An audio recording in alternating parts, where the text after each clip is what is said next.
সীমান্তে বিএসএফ এর বাংলাদেশি হত্যা নিষ্ঠুরতা বললেন ডক্টর ইউনূস। আর কোনো হত্যাকাণ্ড চায় না বললেন স্বরাষ্ট্র উপদেষ্টা। গণভবনেই জুলাই গণ অভ্যুত্থান স্মৃতি জাদুঘর বাস্তবায়নে কাল হচ্ছে কমিটি, আগামী সপ্তাহে কাজ শুরুর আশা।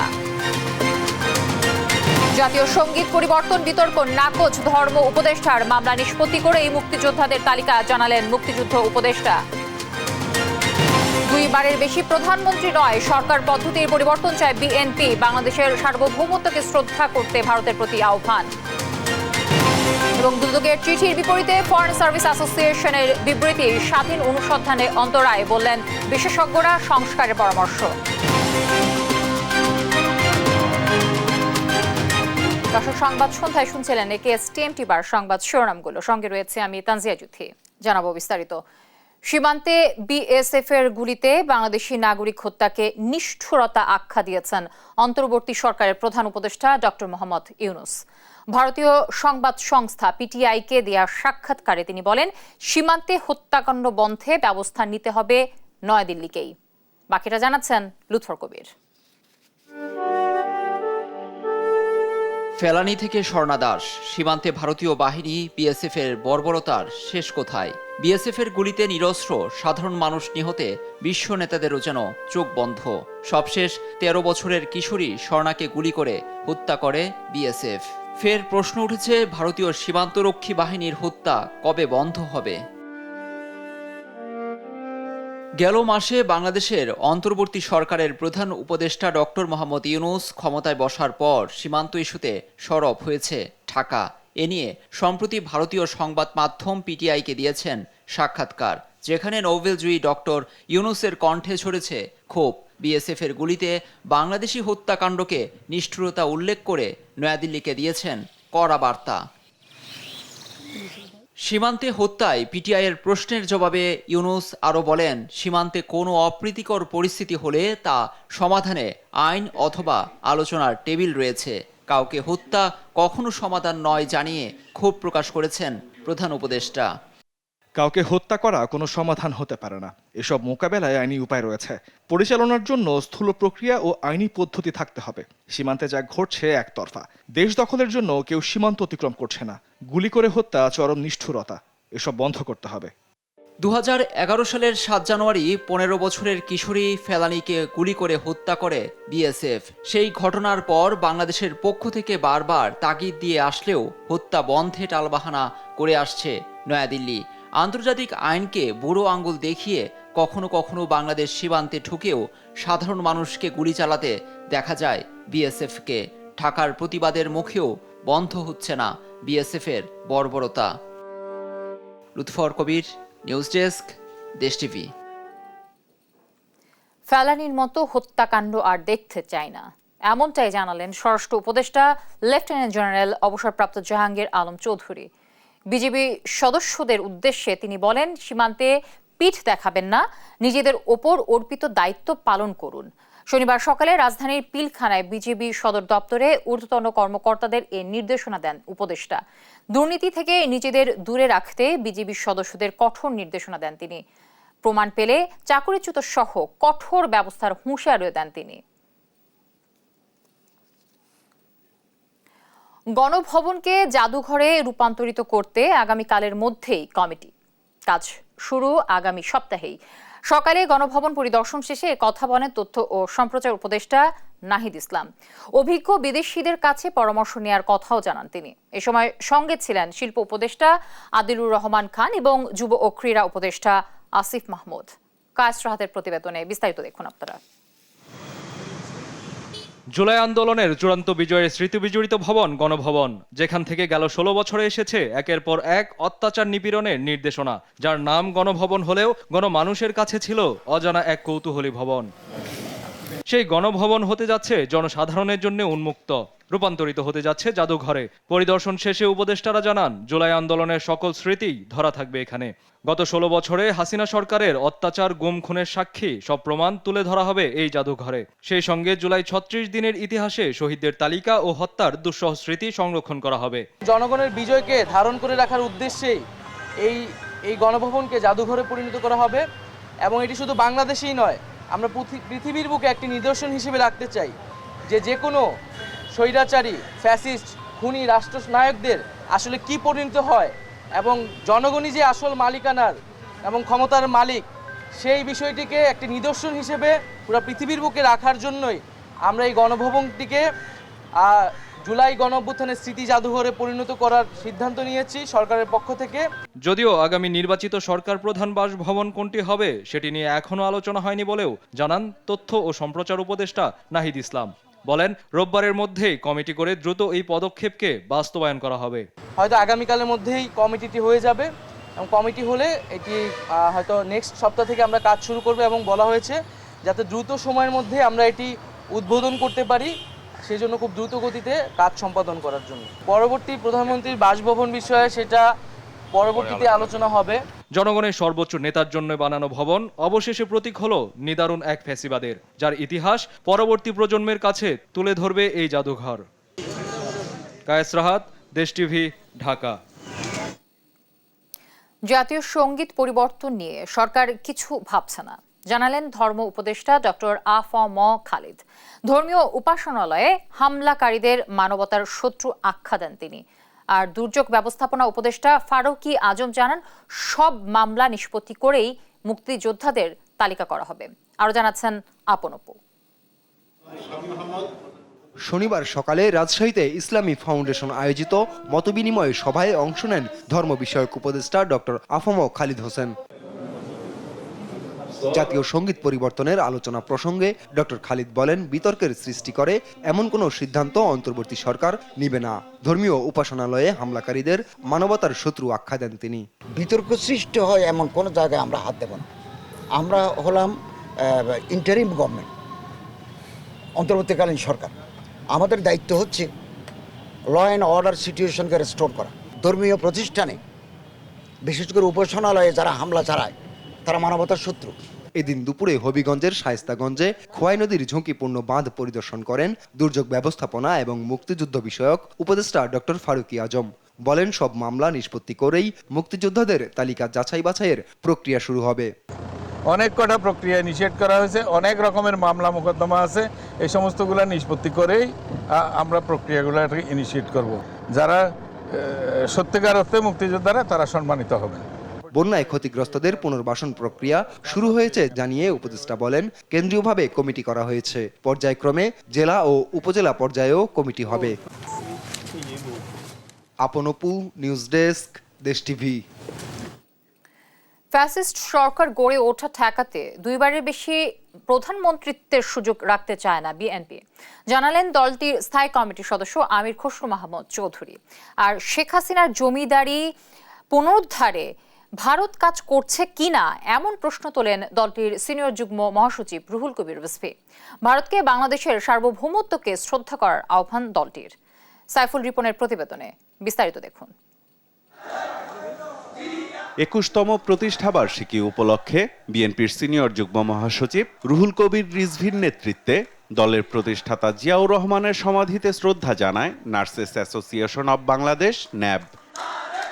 ফুলেল শ্রদ্ধা, দোয়া ও মোনাজাত শেষে সাংবাদিকদের সাথে আলাপকালে রুহুল কবির রিজভী দাবি করেন, বিশ্বের গণতান্ত্রিক দেশগুলোতে আশ্রয় পাচ্ছেন না শেখ হাসিনা।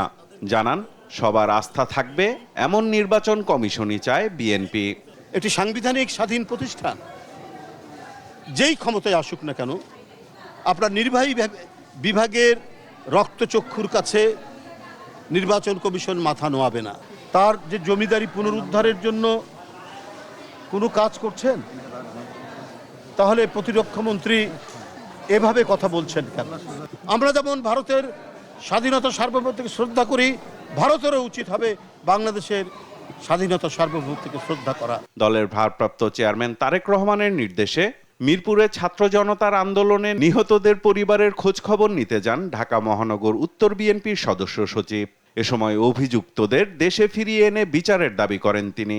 শেখ হাসিনা স্বৈরাচার সরকার সহ যাদের নির্দেশনায় এই গুলি করে হত্যা করা হয়েছে, তাদেরকে যে নির্যাতন, যে নিপীড়ন করা হয়েছে, যারা আহত হয়েছে, প্রত্যেককে বাংলাদেশের মাটিতে তাদের প্রত্যেকের বিচার হবে। খাগড়াছড়ির দীঘিনালায় ত্রাণ বিতরণের পর জেলা বিএনপির সম্প্রীতি সমাবেশে যোগ দেন দলের স্থায়ী কমিটির সদস্য আমির খসরু মাহমুদ চৌধুরী। এ সময় দলের পক্ষ থেকে সরকার পদ্ধতিতে পরিবর্তনের বার্তা দেন তিনি।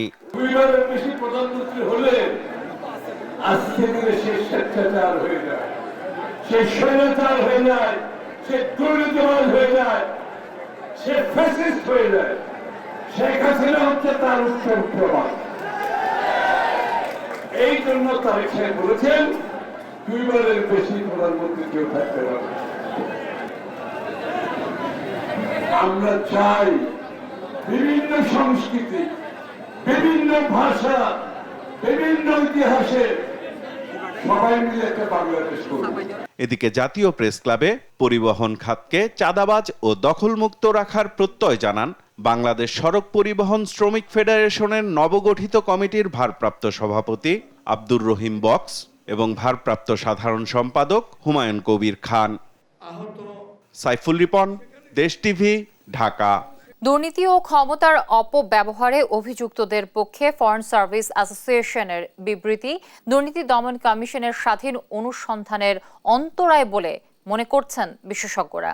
এর আগে নানা অভিযোগে 10 দেশে কর্মরত 38 রাষ্ট্রদূত ও কর্মকর্তার আর্থিক তথ্য চেয়ে সংশ্লিষ্ট দপ্তরে চিঠি দেয় দুদক। এর প্রেক্ষিতে এক বিবৃতিতে দুদকের অভিযোগ ভিত্তিহীন বলে দাবি করে সংগঠনটি। হাসান মাহমুদ জানাচ্ছেন বিস্তারিত। যুক্তরাষ্ট্র, যুক্তরাজ্য, সৌদি আরব সহ 10 দেশে কর্মরত রাষ্ট্রদূত ও কর্মকর্তাদের তথ্য চেয়ে গেল 3 সেপ্টেম্বর সংশ্লিষ্ট দপ্তরে চিঠি দিয়েছে দুর্নীতি দমন কমিশন দুদক। এসব কর্মকর্তা কর্মচারীদের বিরুদ্ধে দুর্নীতি, ক্ষমতার অপব্যবহার, অর্থ আত্মসাৎ ও সরকারের আর্থিক ক্ষতি সাধনের অভিযোগে তদন্তের স্বার্থে এই চিঠি দেওয়া হয় বলে উল্লেখ করে দুদক। সরকারি সংস্থার এমন চিঠির 2 দিন পর 5 সেপ্টেম্বর সংশ্লিষ্ট কর্মকর্তাদের পক্ষে গণমাধ্যমে বিজ্ঞপ্তি দেয় পররাষ্ট্র দপ্তরের কর্মকর্তাদের সংগঠন বাংলাদেশ ফরেন সার্ভিস অ্যাসোসিয়েশন। অ্যাসোসিয়েশনের সভাপতি ডক্টর মোহাম্মদ নজরুল ইসলাম স্বাক্ষরিত চিঠিতে বলা হয়, সংশ্লিষ্ট কর্মকর্তাদের বিরুদ্ধে যে দুর্নীতির অভিযোগ তার কোনো ভিত্তি নেই, অথচ দুদকের অনুসন্ধান এখনও শুরুই হয়নি। অ্যাসোসিয়েশনের এমন পদক্ষেপ দুদকের স্বাভাবিক তদন্তে হস্তক্ষেপের শামিল বলে মনে করছেন দুদকের সাবেক মহাপরিচালক মইদুল ইসলাম। কোনো সার্ভিস অ্যাসোসিয়েশনের পক্ষ থেকে যদি বিবৃতি দেওয়া হয় তাহলে দুদকের কাজে অনেকখানি বাধা, অনেকখানি হস্তক্ষেপের মতন হয়ে দাঁড়ায়, সেটা অনাকাঙ্ক্ষিত। যদি সেই সমস্ত কর্মকর্তাদের তথ্যে দুর্নীতির প্রমাণ না পাওয়া যায় তাহলে সেই ক্ষেত্রে তো আর কোনো অসুবিধা থাকছে না, দুদকও কোনো কার্যক্রম গ্রহণ করতে পারবে না। সরকারি কর্মকর্তাদের সংগঠনের দুদকের বিরুদ্ধে এমন বিবৃতি দেওয়ার এখতিয়ার রাখে কিনা তা নিয়েও প্রশ্ন তোলেন তিনি। আপত্তি উত্থাপন করা কিংবা বিবৃতি দেয়া এইগুলো দুদকের স্বাধীনভাবে কাজ করবার ক্ষেত্রে এক রকমের বাধা।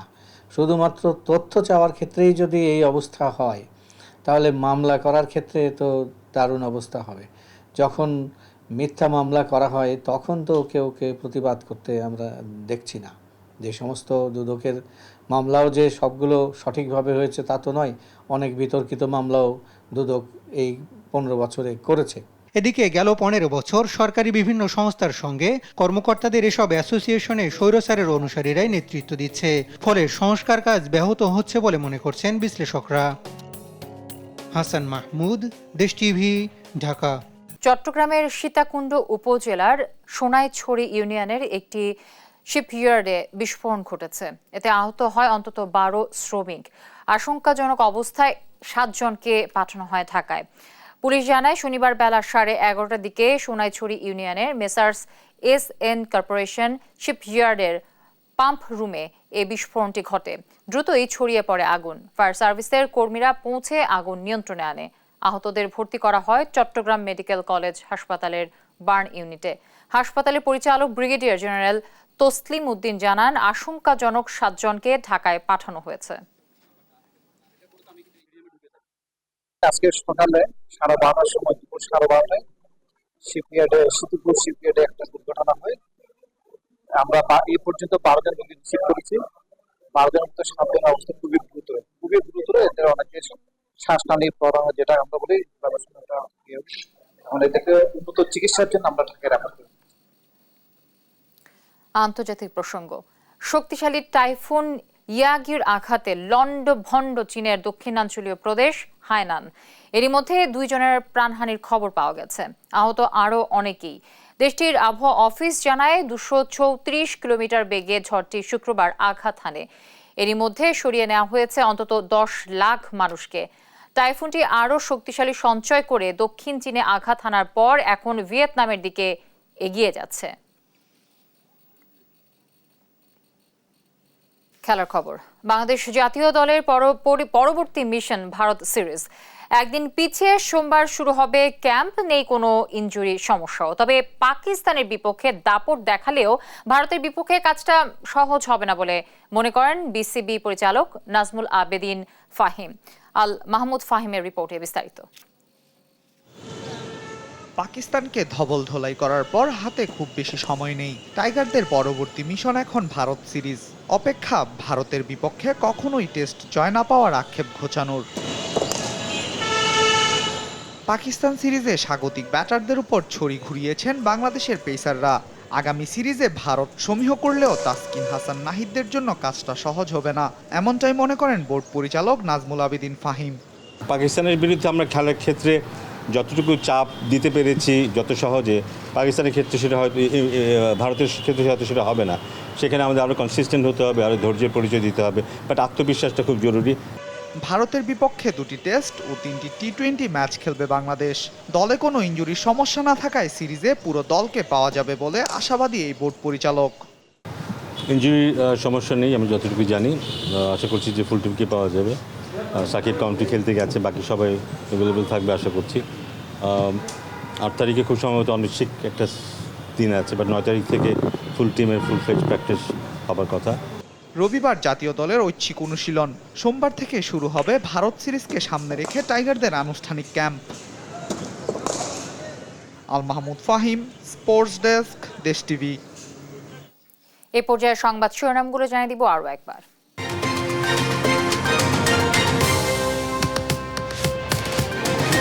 সীমান্তে বিএসএফ এর বাংলাদেশি হত্যা নিষ্ঠুরতা বললেন ডক্টর ইউনূস। আর কোনো হত্যাকাণ্ড চায় না বললেন স্বরাষ্ট্র উপদেষ্টা। গণভবনে জুলাই গণ অভ্যুত্থান স্মৃতি জাদুঘর বাস্তবায়নে কাল হচ্ছে কমিটি, আগামী সপ্তাহে কাজ শুরুর আশা। জাতীয় সঙ্গীত পরিবর্তন বিতর্ক, নাকচ ধর্ম উপদেষ্টার মামলা নিষ্পত্তি করেই মুক্তিযোদ্ধাদের তালিকা জানালেন মুক্তিযুদ্ধ উপদেষ্টা। 2 বারের বেশি প্রধানমন্ত্রী নয়, সরকার পদ্ধতির পরিবর্তন চায় বিএনপি। বাংলাদেশের সার্বভৌমত্বকে শ্রদ্ধা করতে ভারতের প্রতি আহ্বান। এবং দুদকের চিঠির বিপরীতে ফরেন সার্ভিস অ্যাসোসিয়েশনের বিবৃতি, স্বাধীন অনুসন্ধানে অন্তরায় বলছেন বিশ্লেষকরা। সংস্কারী পরামর্শ। দর্শক, এই ছিল এখনকার সংবাদ সন্ধ্যায়। আমাদের পরে বুলেটিন দেখার আমন্ত্রণ রইল। এছাড়া দেশ টিভি সর্বশেষ সব খবর পেতে ভিজিট করুন www.desh.tv। ফেসবুকে আমাদের সঙ্গে যুক্ত থাকুন দেশ টিভি অথবা দেশ টেলিভিশন পেজে। এছাড়াও সর্বশেষ সব ভিডিও পেতে ইউটিউবে আমাদের হ্যান্ডেল @দেশ টেলিভিশন অথবা @দেশ টিভি নিউজ থেকে সার্চ করুন। ধন্যবাদ সবাইকে সাথে থাকার জন্য।